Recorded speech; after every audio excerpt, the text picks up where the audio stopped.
Today I'm doing a little bit of maintenance on my hair. I've been asked about how I cut my hair quite a few times, so this is how I do it. I am basically just checking at the moment what I want to do. This is my hair as it is at the moment, a bit flat and square. This is what I would like, a bit more poofy and rounded, and I have to avoid my hair's natural tendency to do this. So I'm going to begin by sectioning off the top part of my hair as if I was putting it up in a half and half. And I'm just going to clip that out of the way. That's the bit that I'm going to cut, the bit at the top. But I don't want to lose anything off my length, so I'm just going to take these two bits and plait them out of the way so that I don't accidentally cut those bits too short. Now you can do this for any bit of hair that you don't want to cut. So for instance, if you don't want to accidentally cut your fringe or your bangs or whatever you call them, or you have an A-line and you don't want to cut the front and sides, then you can do this with those sections and obviously you won't accidentally chop them off. So now that's done, I'm going to take the top half down, and the most important thing is that you don't brush it, because you're going to want to do every curl individually and you want to style it. I like to use Batiste dry shampoo. This particular one is the paisley one. It smells like Palmer violets. My hair doesn't get greasy, it goes dry, so I try not to wash it as often as I would like to, basically. I have to wash it about once every 10 days because it goes really, really dry. So dry shampoo is my best friend. It also makes my hair quite thick at the roots, which gives me plenty of volume. I'm just going to rub that in, and you'll see as I'm doing it that it starts to thicken up at the roots. It starts to get a little bit more bounce and a bit more firmness to it, and it stops lying flat to my head, which is what I want. That's the effect I want. I want it to be a little bit more bouncy and not just hang limply. So here's my Mad Hatter effect that I normally wake up with, and now I'm going to start looking at where the curls are and what I need to take off. I've got my computer off to the right with my picture so I can compare length and everything. And using hairdressing scissors, now mine are not as sharp as they should be and it's quite hard to cut in a mirror. Make sure your scissors are very, very sharp. Take a curl. This is why it's important not to brush it, because you want individual curls. Find a section where the curl is curling downwards and chop it off right in the middle of that. And again, find the curl, separate two curls if you have to,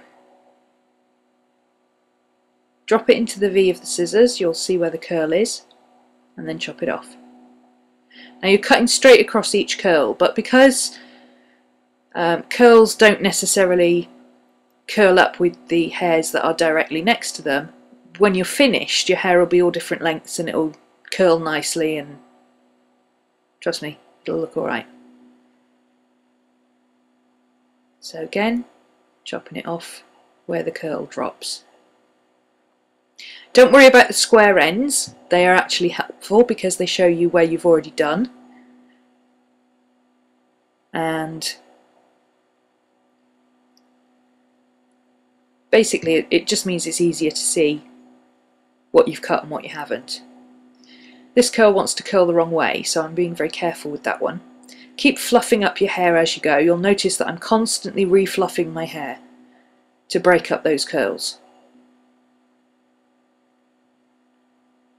The absolute worst thing you can do with curly hair, or naturally curly hair anyway, is to do the traditional layered cut, unless you're going to wear it straight. If you want to wear it straight, then obviously you want a layered cut so it'll look nice when it's straight, but I never ever wear my hair straight. I think the last time I straightened my hair was about 9 years ago.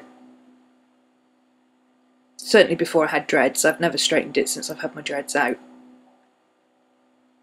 If you've got a big chunky curl like that, split it up and twist it round your fingers, and you'll see you've got separate curls now. So instead of getting one big chunky curl at the back, I can get 3 smaller curls, and that will look much more natural. This process is called dusting where I come from. I've also heard it called oxygenating or point cutting. I call it dusting. And it's trimming off the bits that shouldn't be there. So it's literally just going through with a feather duster and just taking off what's too long, what doesn't curl right, and so on. Now, unlike a hairdresser, I'm working on the side that I find hardest to cut first, and I'm doing it a little bit longer than I think it needs to be. Once I've got the general shape, I'll go across to the other side and I'll match it, or match it and then tidy it up, and then I'll come back to this side and just do some final adjustments just to make sure that I've got everything even on both sides. Now, even does not mean the same. If you think of a piece of string, a straight piece of string hung down, like straight hair, that will be the same length, no matter what. It's straight. It's always going to be the same length. Now, if you curl up that piece of string, and then you take another piece of string and you curl that as well, the 2 curls are going to be different lengths. I guarantee you they will be different lengths. Even if you use exactly the same way of curling them, they're going to be different lengths, because naturally curly hair, that's how it works. My curls are different. Some parts of my hair are really curly, some parts are almost straight. My fringe is almost straight, but the back part is corkscrew curls. So I have to account for that, and I do that by cutting individual curls to where I think they should fall, not to all the same length. Now, this is why I have a problem with hairdressers, because every time I come out of a hairdresser, one side of my hair will be longer than the other, because they insist on cutting it wet, straight, and then cutting it even on both sides. And of course the problem with that is, not only does hair shrink when you dry it, so your hair is always too short, but also my hair naturally curls more on this side than it does on the other side, so this side always looks shorter than the other side. That's why I'm starting with this side and curling it and doing this side slightly longer than I think it needs to be. Then I'll get the other side how I want it and match this one to it.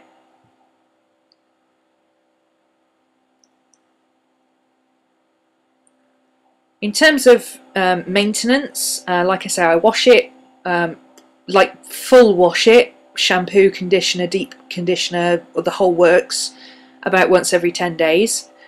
I do tend to get it wet in the shower and just run some conditioner through the ends. Because you can rinse your hair, if you're not putting lots of product in your hair, you can rinse your hair quite easily. And of course dry shampoo washes out, and that's the only product I use. So it's fairly easy to just rinse it out with water. Pop in a little bit of conditioner just to get rid of any frizz, and then I just towel dry it and leave it to dry naturally. That's it. For styling, you've seen what I do to style it. I basically put dry shampoo into the roots and then fluff it up to get it where I want it. If I'm going out, sometimes I will put a little bit of hairspray on it, but not very often. I don't like putting a lot of product in my hair because it weighs it down. The other thing I do, which you'll notice my hair is very, very shiny, very, very glossy, and it doesn't have a lot of frizz even though I'm plumping it up. What I do is I take a spray bottle, any kind of spray bottle, as long as it's never had bleach in it. I think I used one from some volume heat protectant spray that I had over the summer that I used because it had a UV colour in it, UV protector in it, so it protected my colour. I poured away what was left of that because I didn't need it anymore, and I filled my container half and half with mineral water and my regular conditioner. Not deep conditioner, just regular conditioner. And whenever I think that my hair is starting to feel a little bit dry in places, or I've perhaps been out in the wind and it's dried it out, or it's starting to look a bit frizzy, all I do is run my fingers through it just to loosen up the curls and get out any major knots, and then I spray conditioner into it. And because it's washout conditioner and it's half and half with water, it won't make your hair really heavy. I find an awful lot of spray-in and leave-in conditioners make my hair really thick and heavy and greasy, and I do not like it. I like as few products in my hair as possible. So I'm starting to get where I want to be on this side now. You can see the line is starting to form. So I'm going to leave it there now, and I'm going to move over to the other side. And you can see already that left side is already starting to stick up and bounce up and widen out much more than the other side. So little basic comparison just to check roughly how much I think needs to come off. Put in a guide, and I'll work from that. Because this side is easier to cut. This side hangs quite well, and it always hangs the same way, whereas the other side, sometimes it's good, sometimes it's bad, because I sleep on that side. Whereas this side doesn't really get much. I don't play with it because that's on my right hand side. I don't sleep on that side, you know. This side just hangs. So I can go ahead and cut this as I need to. And because of the way I cut it last time, it was a little bit too long on this side, so I'm actually cutting quite a bit more off than I normally would, because it needed about 1/4 of an inch taken off it anyway, before I decided that I wanted it slightly rounder. So I'm going to continue with this side. You'll see that I'm just doing exactly the same thing, trimming a curl, fluffing it up, comparing it to the other side. I basically use the idea that if it looks wrong, chop it off a bit. And if it still looks wrong, chop it off a bit more. Always cut less than you think you need, because you can always take more off. It's easy to take more off, but you can't put it back on. You have to wait for it to grow out.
Okay, so that's that side done. I'm quite happy with that side now. See, it's fairly even. It's got a nice A-line shape coming onto it, but it's not sticking out at the top. So, time to stop cutting.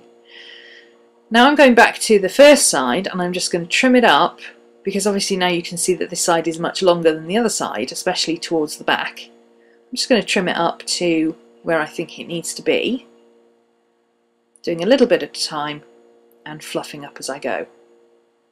And you'll see that as I do it, every so often I'll compare it to the other side, and I do it by feel. It's so much easier to feel if your hair's right than it is to see it in the mirror, because when you look at it in the mirror, it doesn't look like what you think it feels like.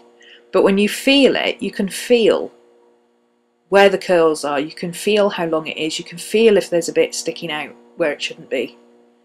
You can feel how it flows through your fingers and how it drops down. And then all you need to do is see the curls that have done something peculiar and chop them off.